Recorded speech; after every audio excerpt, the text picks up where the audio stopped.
Okay, so we haven't done a whole lot with the special cases where you get no, we did one example of no solution. We haven't done the one solution case. Because I wanted to get down to this example where we talk about that square root expression that was in the quadratic equation. Remember, the quadratic equation was x equals the opposite of b plus or minus the square root of b squared minus 4ac all over 2a. And what the discriminant is, it's that term that's under the root. That's what the discriminant is.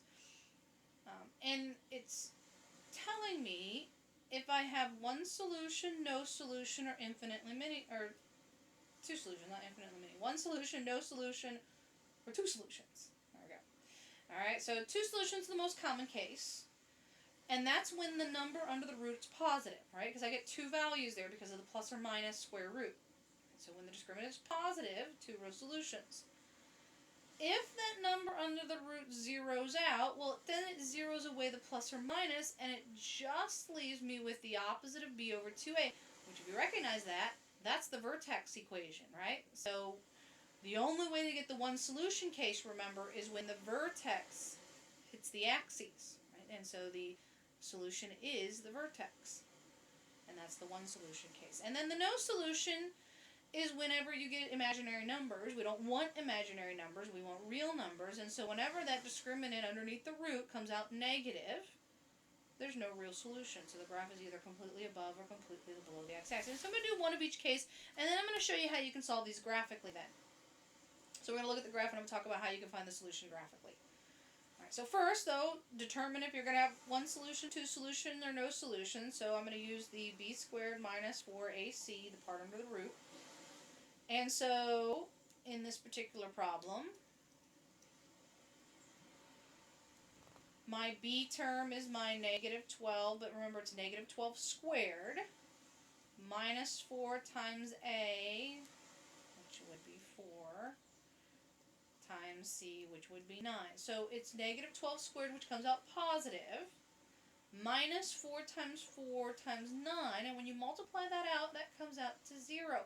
And so that tells me this is a one solution case, which means the one solution is the vertex, the oppositives of b over 2a. That's what I'm left with.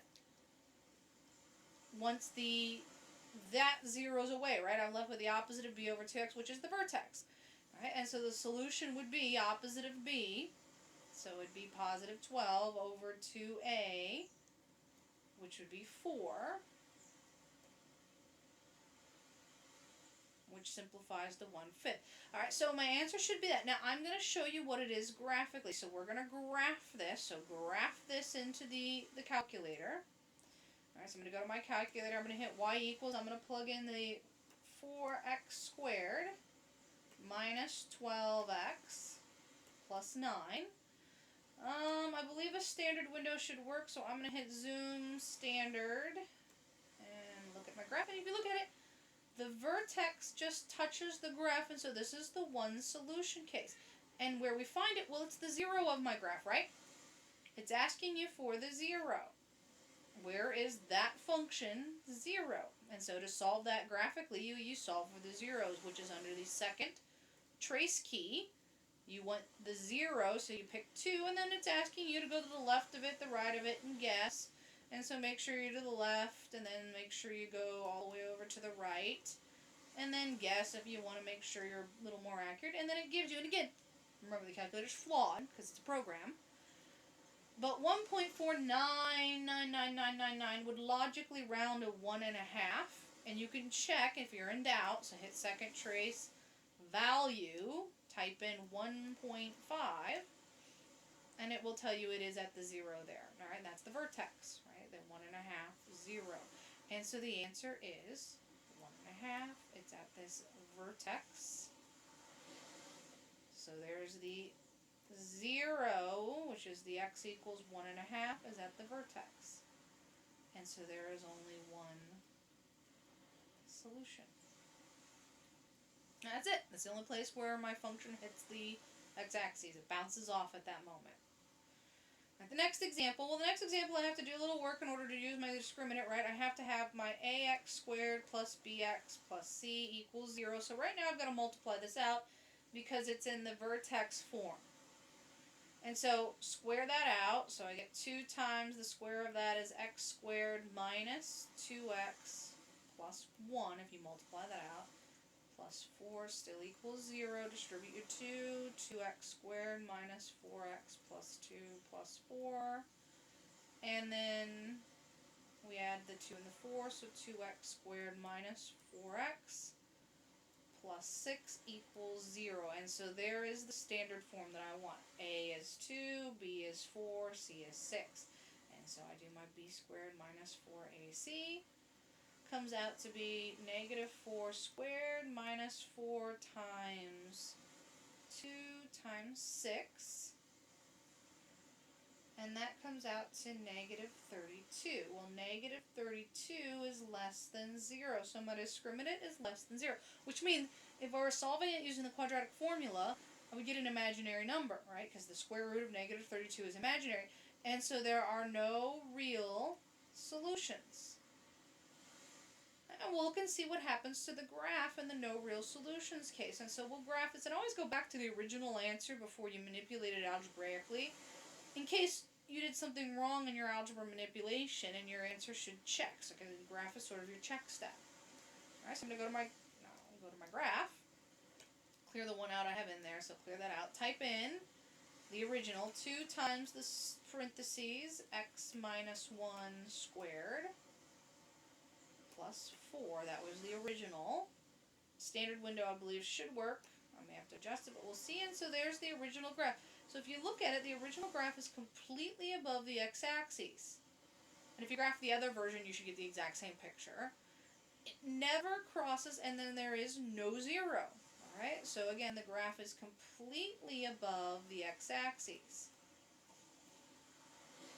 There are no zeros, never crosses the x-axis, and so no real solutions in this case. Same thing would be true if it was graphed completely below the x-axis. So no solutions means the graph never crosses the x-axis.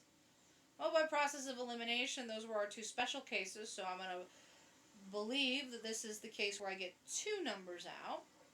Alright, so it's in standard form. A is a half, B is negative 1/2, C is negative 1. So b squared minus 4ac equals negative 1 1/2 squared minus 4 times a half times negative 1.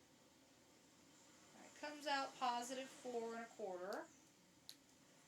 So greater than 0. So this means there are 2 solutions. All right, and I'm going to solve it graphically. I'm going to find my 2 solutions graphically. Now the downside to graphically is they won't give me the exact answer. It'll be an approximate answer, but you can find things graphically or check your answers graphically versus the quadratic formula would be the only other version that I would use in this case. Alright, so I'm going to go to my graph. I'm going to graph that. I'm going to go to my graph. Graph that equation, so clear it out. So it's 0.5x squared minus 1.5x minus 1.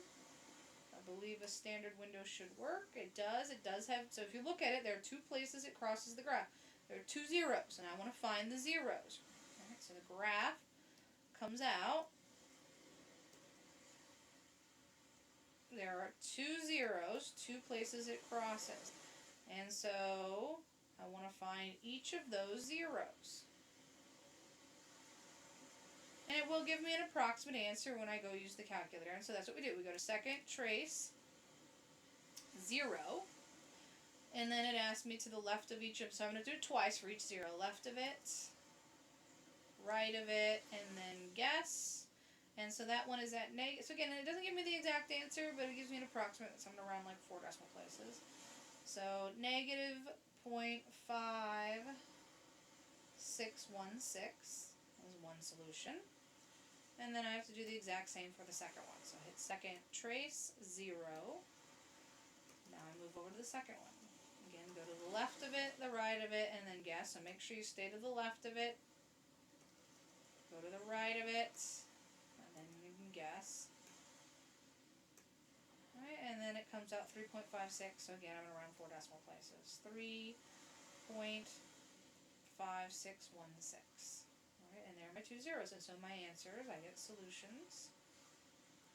X is approximately negative 0.5616.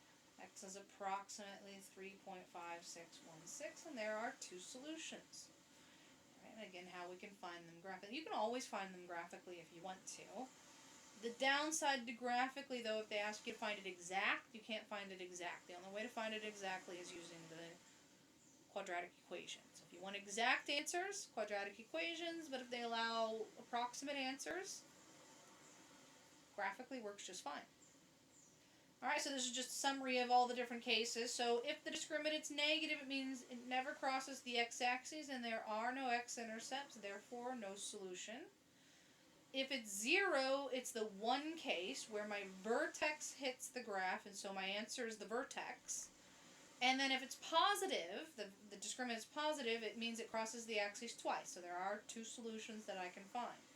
Alright, and I have to find those two places where it crosses. Alright, so that's the graphical and using the discriminant to help me out. The last thing is going to be solving a few equations, finding the zero.